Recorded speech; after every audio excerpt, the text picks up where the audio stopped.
স্বাধীনতা তুমি রবি ঠাকুরের অজর কবিতা, অবিনাশী গান। স্বাধীনতা তুমি কাজী নজরুল, ঝাঁকড়া চুলের বাবরি দোলানো মহান পুরুষ, সৃষ্টি সুখের উল্লাসে কাঁপা। স্বাধীনতা তুমি শহীদ মিনারে অমর ২১শে ফেব্রুয়ারির উজ্জ্বল সভা।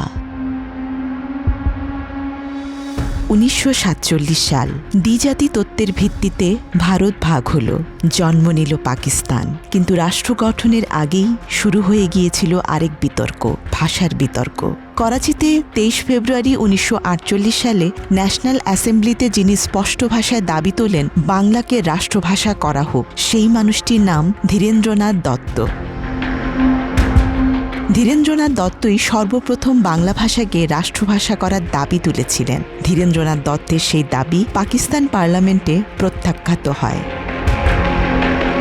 পূর্ব বাংলার মানুষ সংখ্যাগরিষ্ঠ হলেও রাষ্ট্র ক্ষমতার কেন্দ্র ছিল পশ্চিম পাকিস্তানে। রাষ্ট্রভাষা কি হবে, এই প্রশ্নে ধীরে ধীরে জমে ওঠে ক্ষোভ।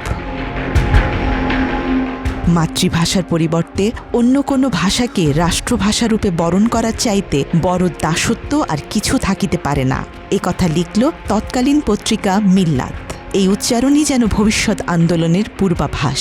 ১৯৪৮ সালের ২১ মার্চ ঢাকার রেসকোর্স ময়দান। পাকিস্তানের গভর্নর জেনারেল মোহাম্মদ আলী জিন্নাহ ঘোষণা করলেন উর্দুই হবে পাকিস্তানের একমাত্র ভাষা।